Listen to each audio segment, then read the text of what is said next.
Well, hello, and welcome back to our study of the Gospel of Mark. We're looking at the remarkable journey continues, Mark chapters 4 through 7, the Gospel of urgency. Now, as we've been looking through the Gospel of Mark, these chapters, we've seen not only a sense of the urgency of the gospel, in other words, Jesus getting the message out about the kingdom, we also see the way Mark presents the gospel, the way he presents the narrative is with a sense of urgency. He says immediately a lot. Jesus is going from place to place in rapid succession. Not only is there the sense of the urgency of the gospel itself, many of the people who need the gospel act in urgent fashion. So we've seen the disciples on the boat who were with Jesus, urgent regarding the storm, worried about their death.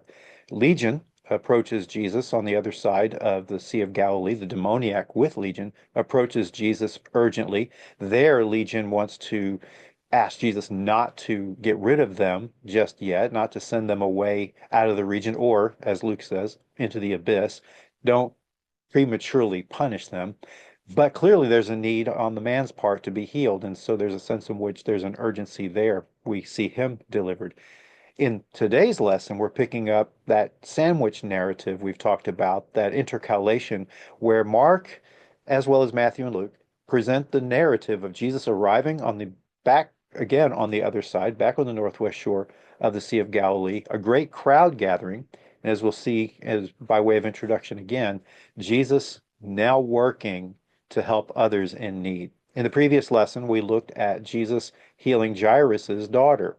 What we saw was Jairus approach Jesus, and then Jesus make his way to the house of Jairus, where by then the daughter had passed away and Jesus raised her from the dead. What we're looking at in this lesson is, quote, the interruption that occurred along the way to Jairus's house. And in doing so, we want to make a couple of comparisons and contrasts at the end to tie all of this together. From a narrative standpoint, and a historical standpoint, we know all this took place, but there may be something thematically that Mark also wants us to see as we look at this narrative. We'll tie those things together. Matthew and Luke do the same thing. They present the gospel, they present this narrative in the same way, with both the synagogue ruler's daughter being raised from the dead and this woman that we're going to talk about today. There's a connection there. But again, historically, it happened that way. This isn't merely a narrative or a rhetorical device. This is a way of taking something historical and drawing out some implications from there, intentional on Jesus' part. So we want to see how Mark can do that, and the other gospel writers do that as well. We'll talk about that. We'll look at the passage in a moment. We're looking at chapter 5, verses 21 to 34.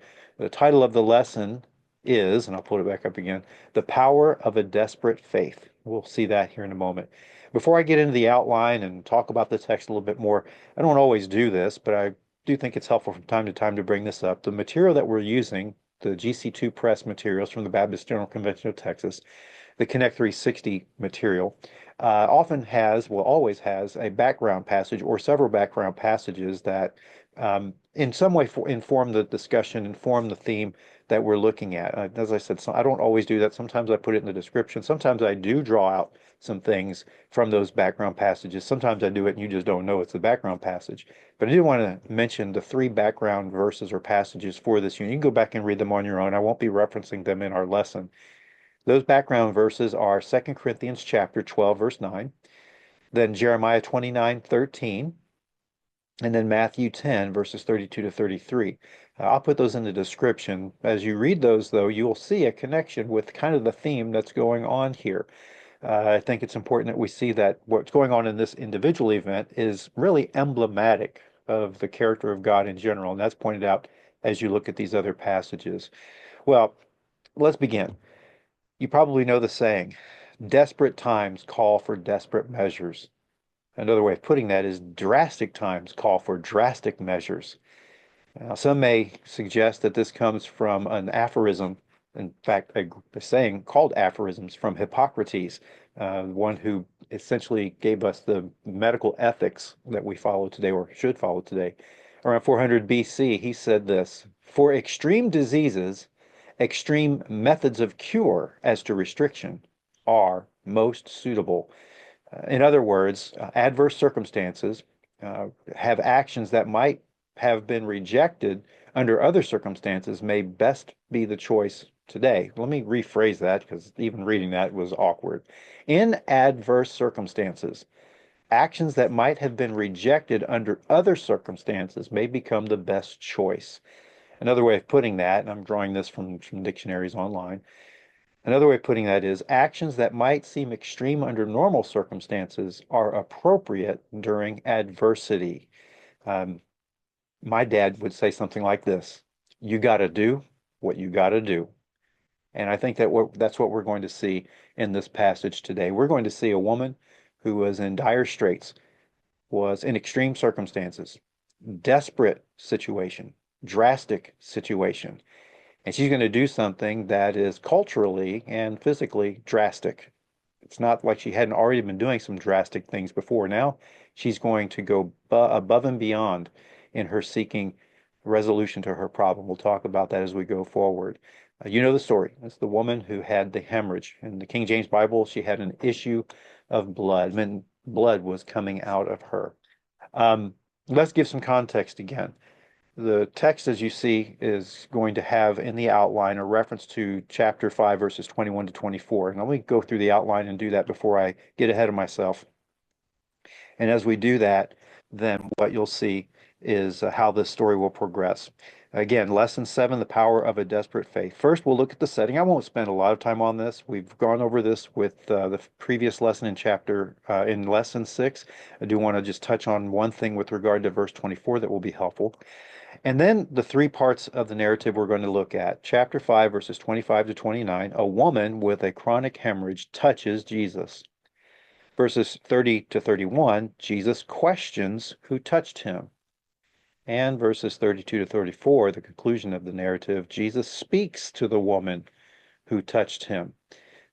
As you can see, it's not a very fancy outline. It's just descriptive of what's going on in the text. And I think that's going to be important as we do that. We can draw out the implications and the explanations that need to be in order to get a fuller understanding of this text and make some application for us today.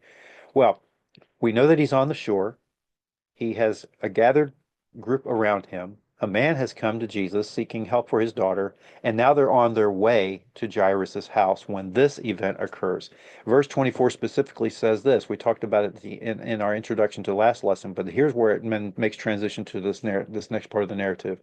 Verse 24 says, and he went off with him. In other words, Jesus went off with Jairus, and a large crowd was following him and pressing in on him. Well, in this verse, it's the press of the crowd that serves as the context for what we're going to see is an issue that the disciples will have with Jesus later as he reacts. We won't jump ahead too far. Again, even if it's a familiar story, we want to go through the story step by step to let it unveil itself to us and let Mark provide us the narrative and maybe discover some things we hadn't seen before. It's in the press of this crowd that serves the context for, quote, the interruption that was to come to Jesus as he's walking to Jairus' house with Jairus. It's this press of the crowd that serves as the context. There is the press, and it's not only the context, that word is going to come up again later when the disciples talk to Jesus. Well, let me go ahead and read to you verses 25 to 29 to set for what we're going to do with the narrative, and then we'll come back and talk about it verse by verse, so forth. It reads this way. We already know about the pressing of the crowd following him. Verse 25. A woman who had had a hemorrhage for 12 years and had endured much at the hands of many physicians and had spent all that she had and was not helped at all, but instead had become worse. After hearing about Jesus, she came up in the crowd behind him and touched his cloak. For she had been saying to herself, if I just touch his garments, I will get well. And immediately the flow of her blood was dried up, and she felt in her body that she was healed of her disease. Well, straightforward enough and as it is, let's go ahead and take a look at what's going on here. First, we're given some information about the woman. We know that she's had this hemorrhage for 12 years. She's referred to simply as a woman. And notice that she's described by her condition. This little minor scene change from the press of the crowd to in the press of the crowd, there's a woman appearing. We only know that she's a woman, and she's identified only in terms of her condition. She had had a hemorrhage. Now, the way the New American Standard Bible 2020 says that, it makes it sound like it had gone away, but clearly it hadn't because she's pressing towards Jesus as it is, no pun intended. Had literally is a present tense, was having. A woman being hemorrhaged for 12 years. She was in that current condition. She was being with an issue of blood. In other words, she was identified by her condition, not her name. We know Jairus's name in this narrative. Again, Mark and or Matthew and Luke don't give Jairus's name in their narratives, but we at least see a name here with Jairus in Mark's gospel. But the woman is never identified by name. She's only identified by her condition. Luke does this as well. Matthew does it in a slightly different way. He uses one word that gathers up both the words for losing and the word for blood, losing blood. She was the hemorrhaging woman. It's not that she had a hemorrhage, she was a woman hemorrhaging. And I think that heightens this condition or heightens the situation as well, makes it vivid. Mark gets at that a little bit by describing her only in terms of her condition. It is a vivid picture being in the present tense like this. It's her current condition.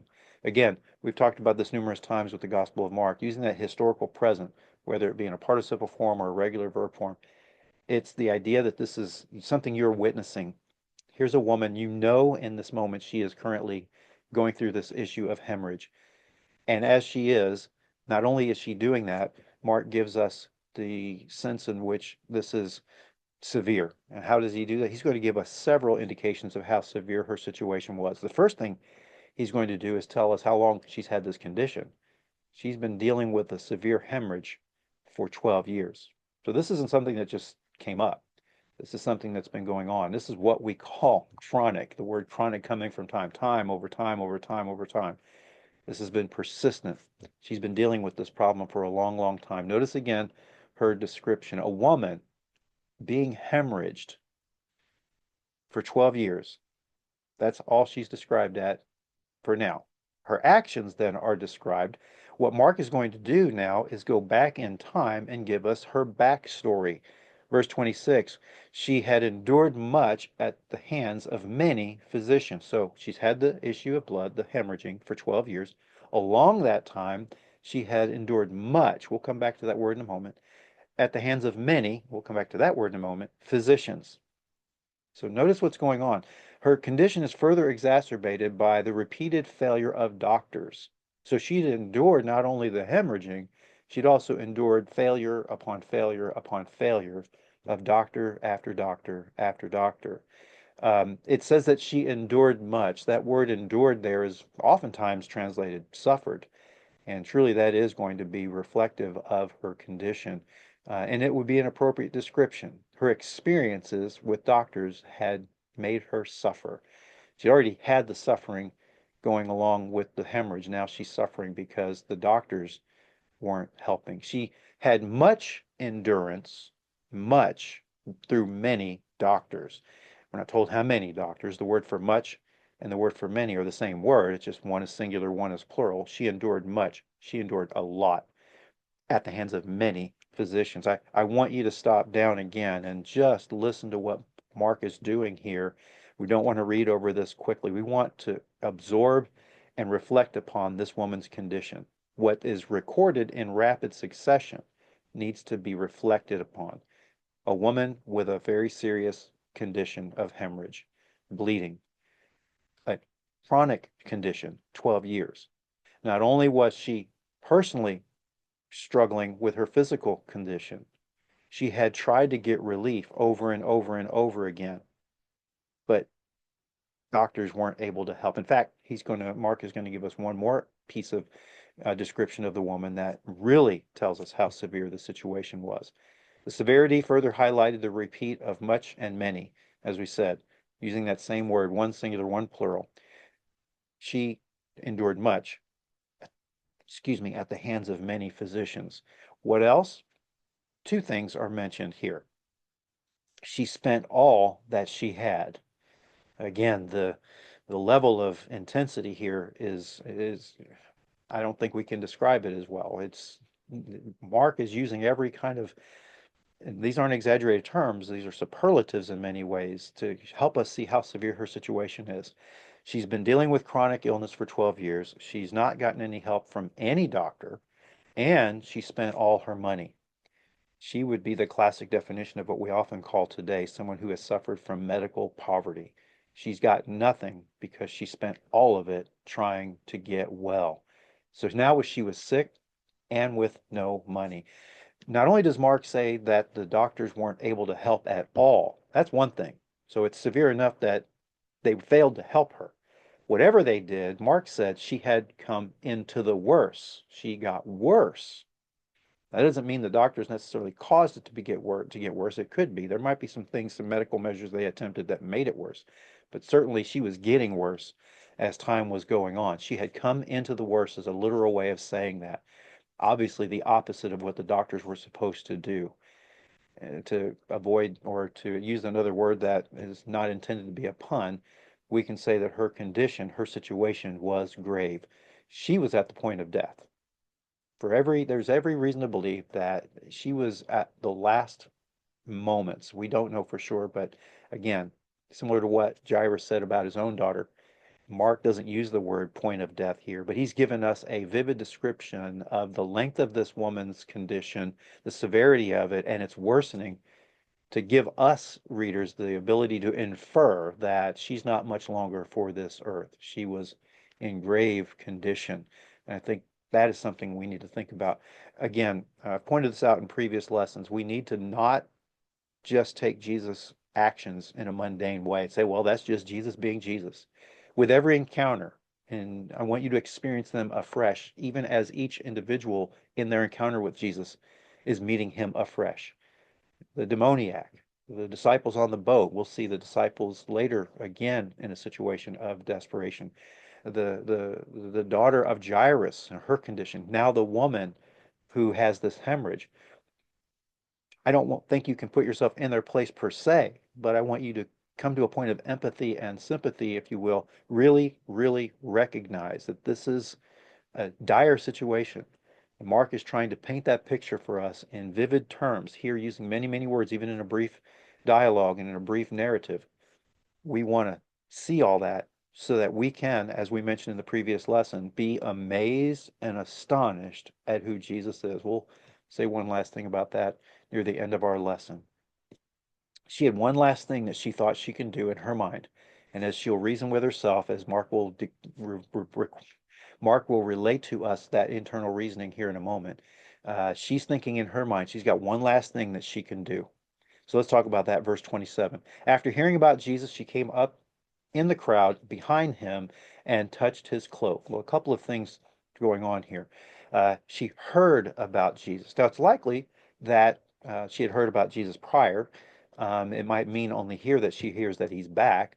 I'll relate something to that effect here in a moment. But she hears about Jesus, and as a result, she comes up in the crowd behind him. Now, the New American Standard puts the word him in italics, indicating that the word him is not there, but who else is she going to come up behind? She's not only coming up behind the crowd, she's approaching Jesus, and that becomes apparent as the last part of this verse indicates. She touched him.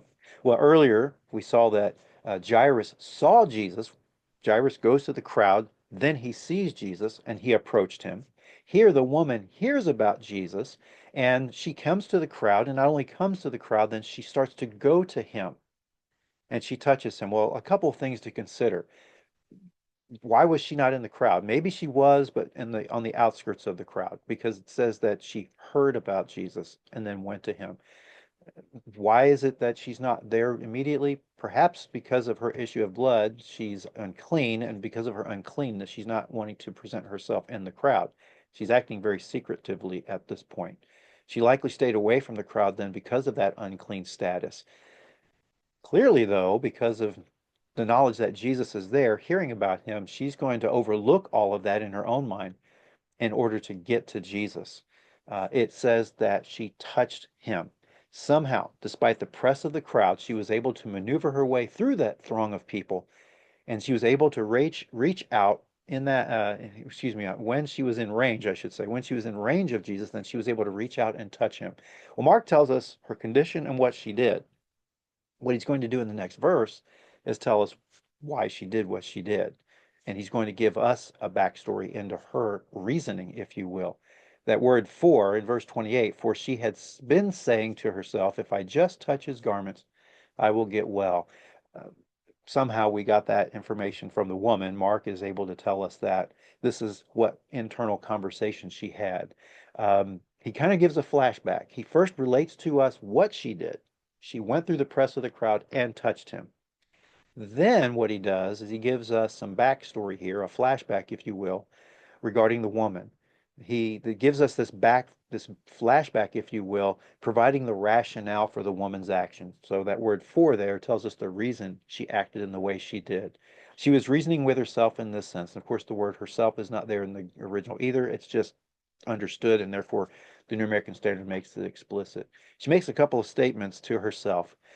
If I just touch his garment, if I just touch his garment, I will get well. Two things about that. One, there's no guarantee that she will get to him. She's made this reasoning in her mind before she went.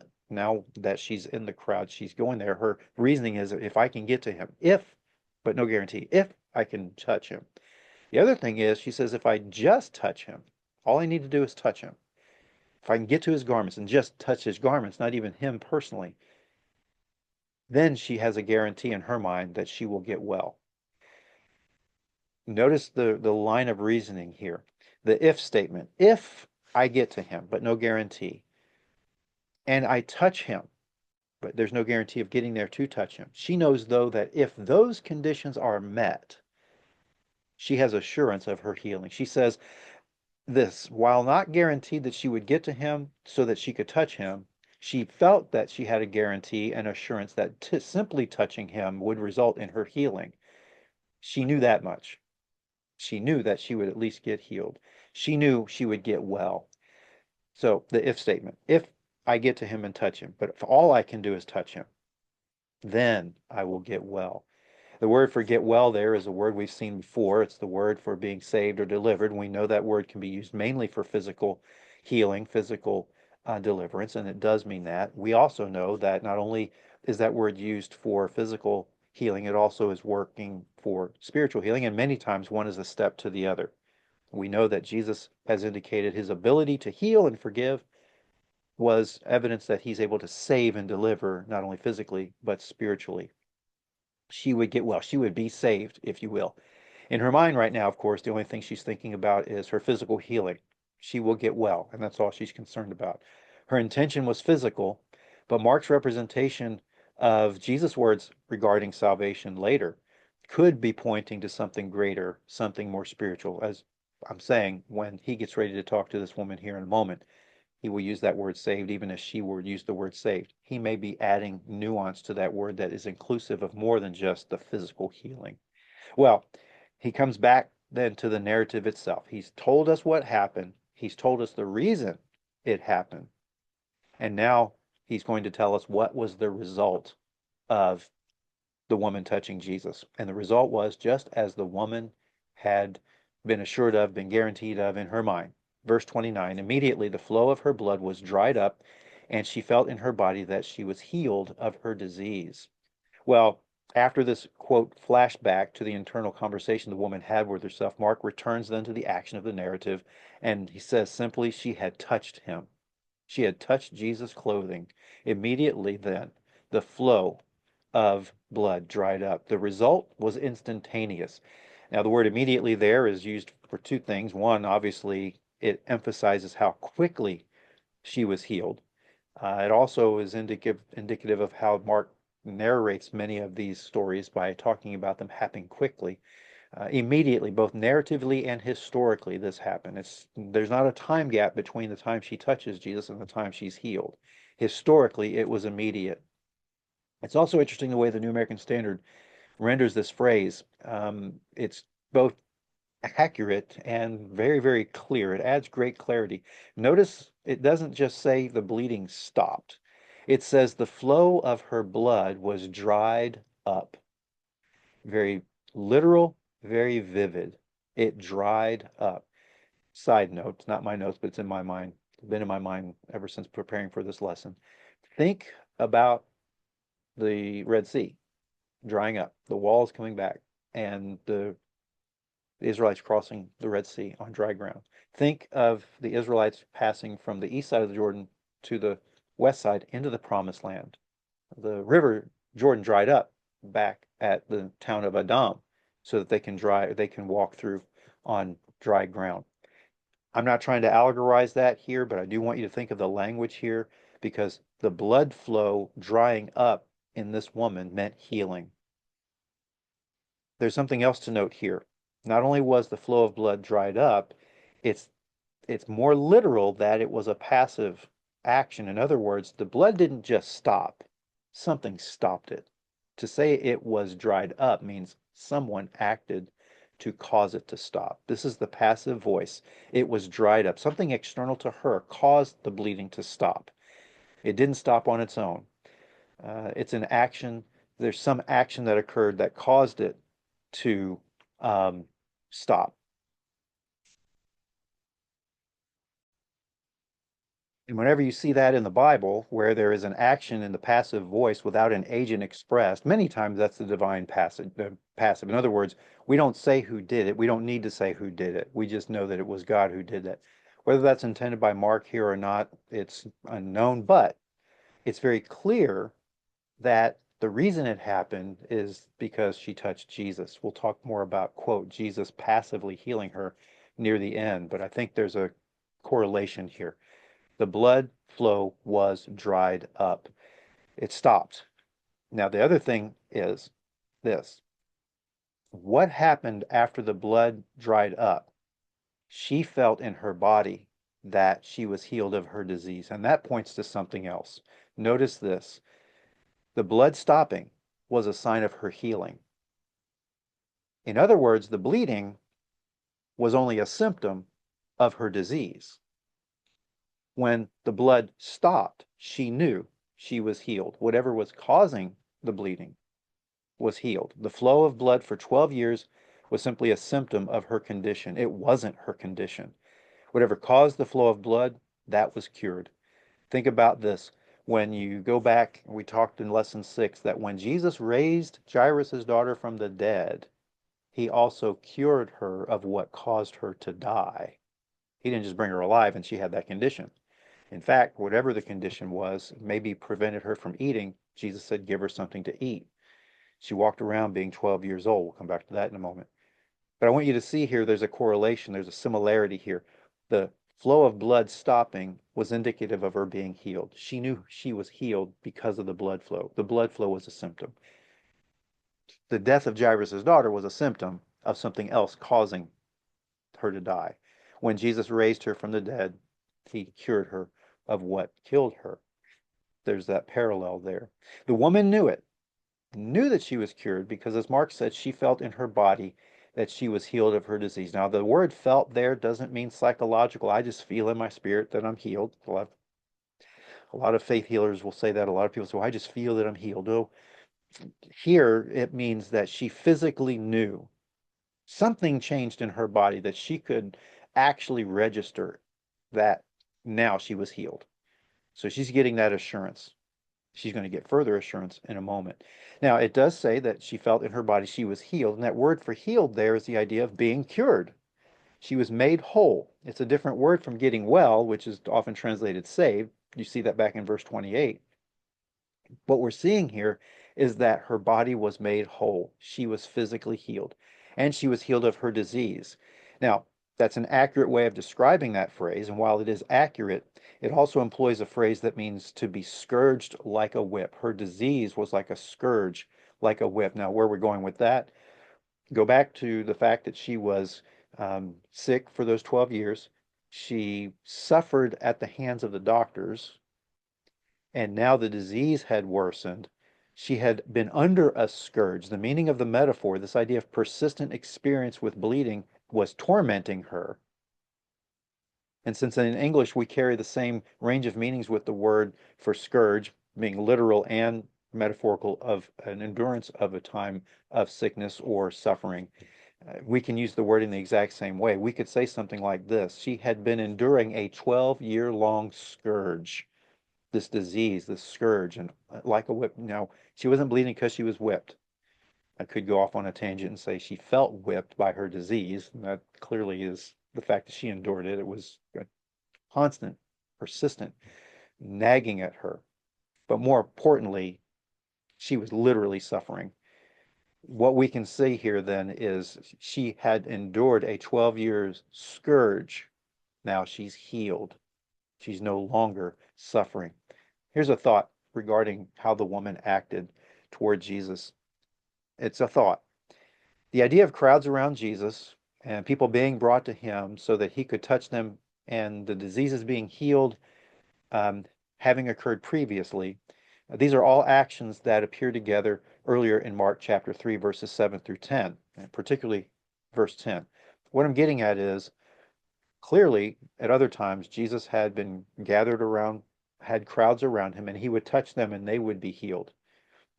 We see that taking place, and they would be, quote, saved. That's in Mark chapter 3, verses 7 to 10. The word for disease is that word also in verse 10 that we find here. It's that idea of affliction, the idea of a scourging, the same idea of the woman who touched Jesus. Maybe what's going on here is on previous occasions, this woman had seen Jesus around crowds, touching them and healing them. And in that event, or maybe other events like it, in Mark chapter 3, verses 7 to 10, she had seen this, and now she's thinking to herself, now that she hears that Jesus is back, she can have some kind of conversation that is, it's abbreviated in Mark, but something like this. If Jesus did it for them, in other words, touched them and they were healed, certainly he can do it for me. In fact, I don't even require him or need him to touch me. All I need is to touch him. So she decided instead, rather than ask to be touched, she reached out to touch him. And in fact, she was healed. Again, that's a little bit of speculation on my part, but I don't see a reason why it can't be real. She had seen Jesus before, and she had seen how he acted before, and the results. She feels like, I don't even need to have him touch me. He's of such power. All I need to do is touch him. Well, she does, and she's healed. She's felt in her body, she's healed of her disease. The scourge is gone. She's healed of what caused the bleeding. But that's not all.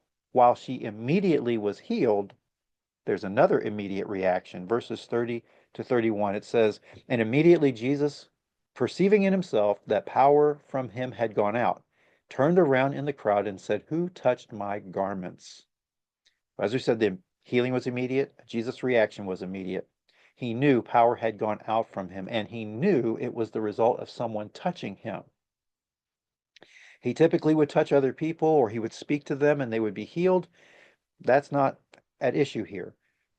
He perceived. Again, some translations say perceived, and that's fine. I think it's a legitimate translation. The problem is in English, modern English, at times when we say perceive, we use that for thinking. Oh, he only thinks that's what happened. Think of John chapter 6, after Jesus feeds the 5,000. The next day he arrives on the other shore, further west on the Sea of Galilee. He had gone along with the disciples on the sea. We'll see that coming up in future lessons. The crowd that had been with him the day before meets him on the other side. They had walked the shore. He comes out of the boat, sees the crowd, and it says, and perceiving in himself that they were going to make him king, then he gives the speech. And too many times people will understand that to mean he thinks that's what they want. Well, the word perceive there is the word for know. He knew that was their intention. He knew that someone had touched him. He knew, one, that he had power had gone out from him. He also knew that it was because someone touched him. He knew that he knew that, okay, let me say it this way. He knew that someone touched him and power had gone out from him. What he didn't know was who touched him. And that's the reason for the question, who touched me? These are the first words that we see in the narrative by Jesus. Now, it doesn't mean it's the first time he's talked. Again, when he was with Jairus, there was no word from Jesus. He just acted and went to Jesus, or went to Jairus' house, and then we'll talk when he gets to Jairus' house. Again, try and separate this. In this narrative, he hasn't made it to Jairus' house yet, so we kind of have to do a kind of a time travel here. In this moment, though, he hasn't spoken at all. Mark now tells us that Jesus spoke, and his first words are a question, who touched me? Maybe he's spoken to Jairus, Maybe he's been, of course, talking along the way, walking with the crowd. None of that is said. Mark preserves Jesus' words for this moment. Who touched me? At times, Jesus asked questions in order to draw out an answer from a listener. That's legitimate. He was a teacher. He would ask questions to get them to think. Mark chapter 3, verses 1 to 5. Jesus sees a man with a withered hand, and he asks the religious leaders around him, is it lawful to do good on the Sabbath or to do harm, to save a life or to kill it? Of course, Jesus knew the answer to that. He's using this as an object lesson. He's going to heal the man and show them that they're wrong in their view of the Sabbath. Other times he would ask the question because he didn't know the answer. Uh, for instance, in John chapter 5, verse 6, he's approaching the pool of Bethesda. There's a man who's been crippled. He's there at the side of the pool. He's been there. He's been crippled for 38 years. He looks at the man and says, do you want to get well? Jesus is asking a question.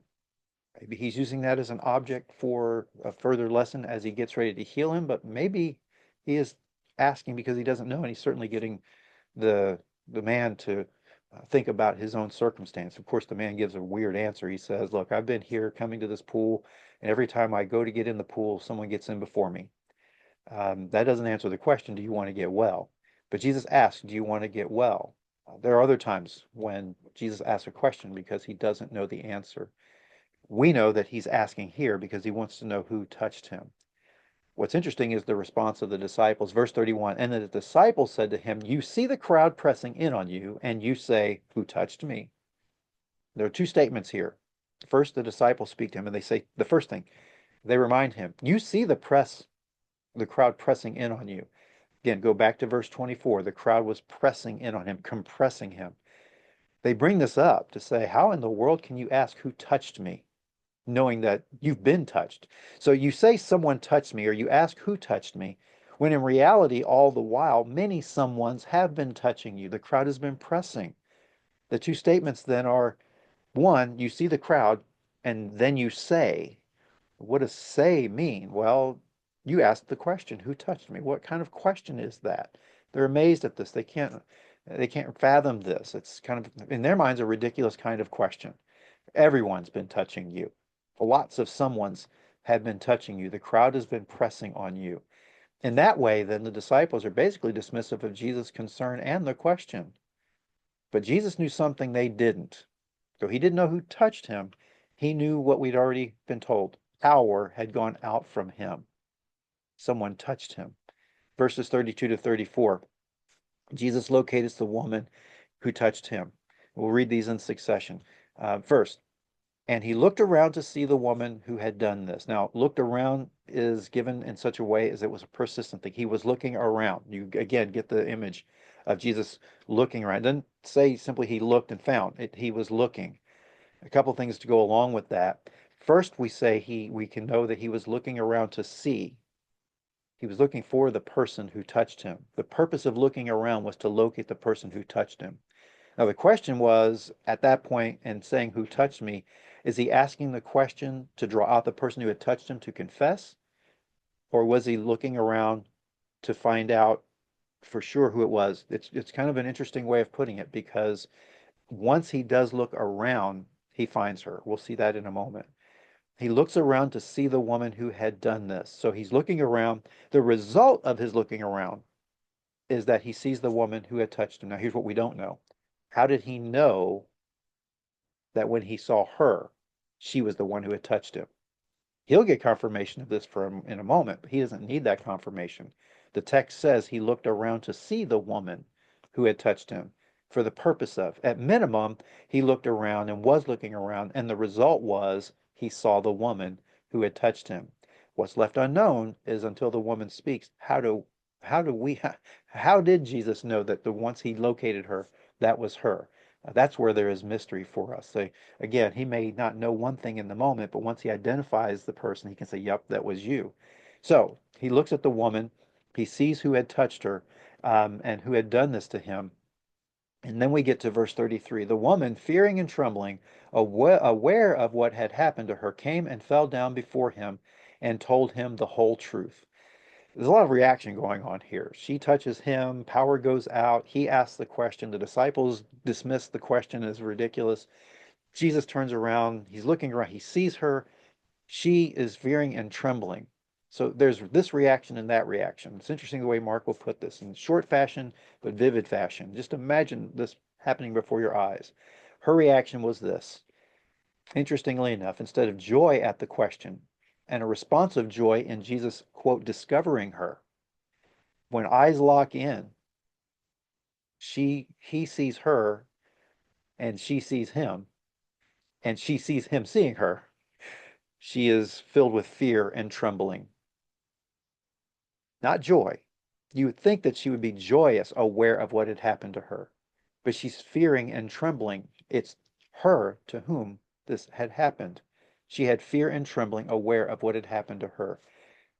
Well, a number of things could be this. Because he noticed her, and because she had previously been unclean, maybe that's a concern for being identified in public. Who knows? She had been unclean out in public secretly. She had tried to touch him secretly. Now she can't be secret anymore. She's out in the open, but in a different way. Perhaps just as secretively as she had entered the crowd, she wanted to leave secretively, but she couldn't. Jesus saw her. His look at her gave her no option to leave unnoticed. In other words, there was no leaving in secret. There was an encounter to have. Despite the fear and trembling, though, she doesn't leave. What's interesting is where you would expect joy, you get fear and trembling. As a result of the fear and trembling, where you might think that she would want to escape, what does she do instead?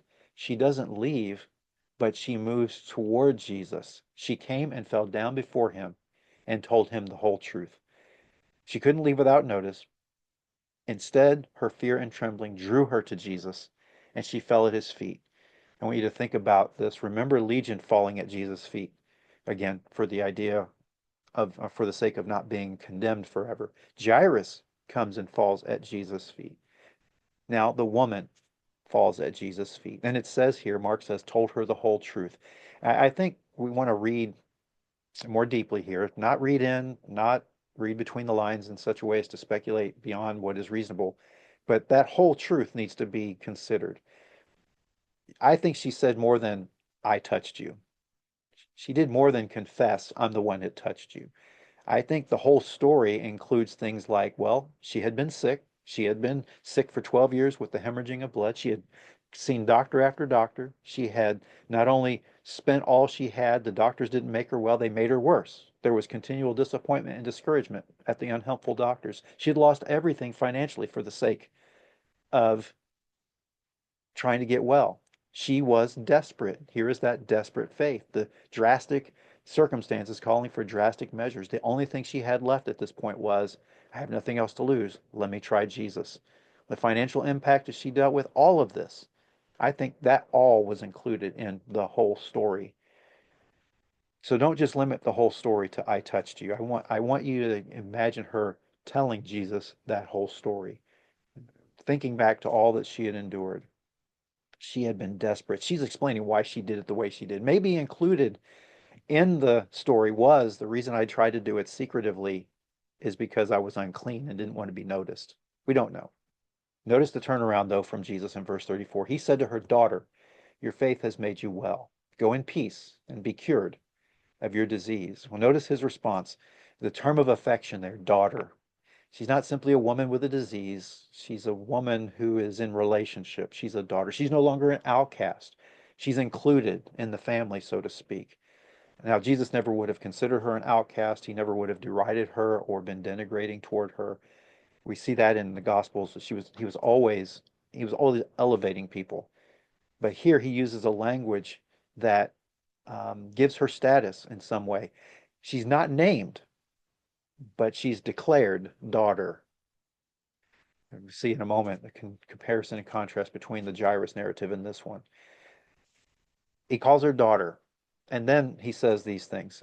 He first says, your faith has made you well. Jesus saw the great faith that she had exhibited to come to him despite all that she had endured and what efforts she had needed to make to see him. Now, the question is, we don't have time to get into it here. What role does faith play in healing? We see sometimes Jesus heals people that don't have faith, like the man at the pool of Bethesda. We see others who have had faith. Sometimes Jesus attributes their healing to faith, and here's one of those specifically. We see it in the centurion servant later in Matthew or John chapter 4. There are other places. Again, theologically, we don't have time to get into all the discussion about faith, but here Jesus affirms that her faith, her acting out what she did, has made her well. That word made you well is that same word she used of her own self when she went to see Jesus. If I only touch his garment, I will get well. Your faith has made you well. Your faith has saved you. Again, the immediate reference is to the physical disease. But perhaps, again, Jesus saying it to the woman, Mark reporting it to us, and knowing what Jesus goes on to do and what his capabilities are and the reason he came, may indicate that that opens the door to the possibility of greater significance of that term. And that is, you have faith in me to heal you physically. Have faith that I may heal you spiritually. And one indication of that is this phrase that he says next, go in peace. The phrase go in peace, if we can push it a little bit, and I'm not, again, misusing the language here, but it's the phrase go into peace.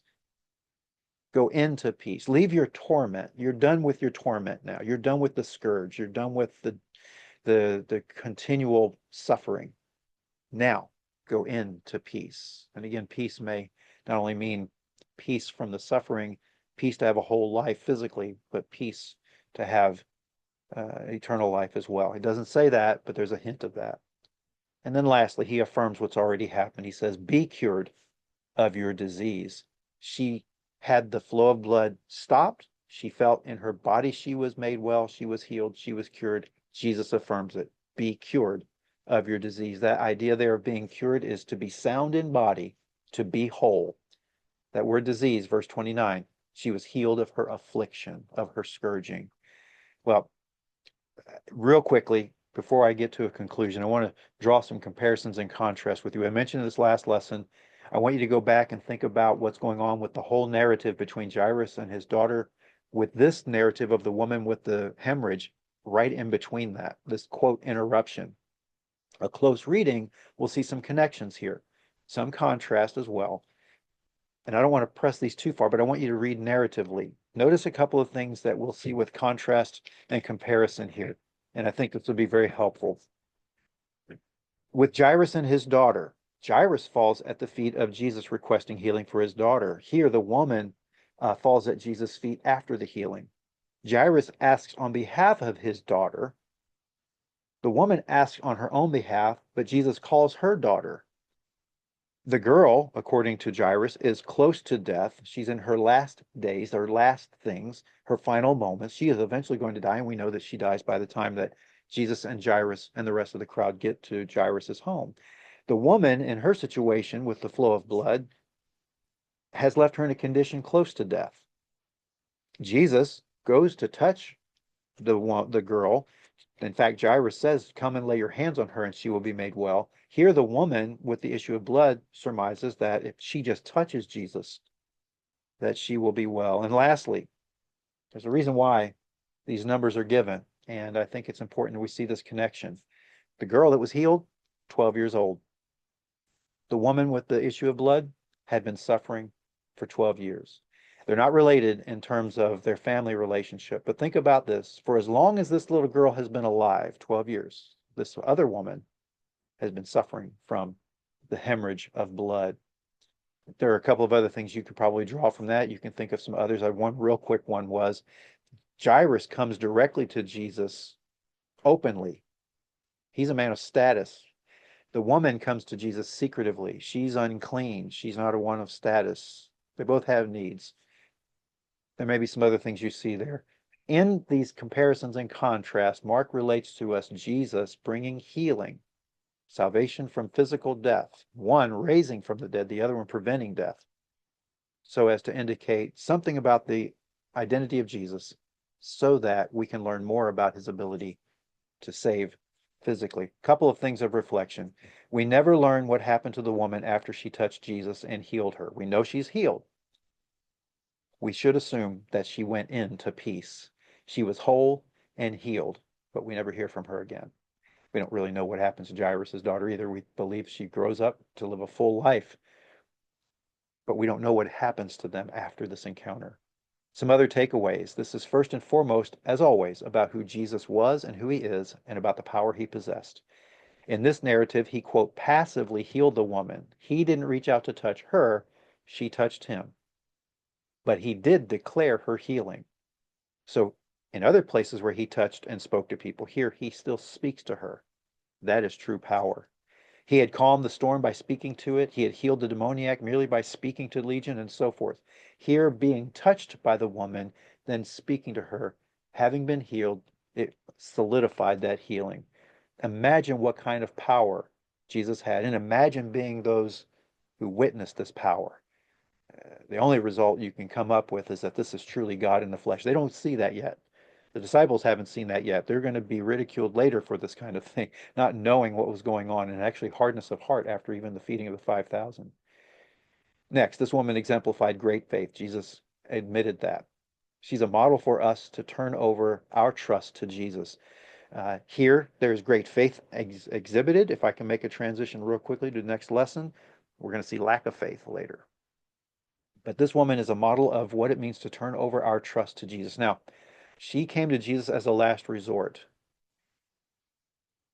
She lived her life in such a way that, and we do oftentimes, where even people are well-meaning can't help us and they will disappoint us. Jesus always satisfies.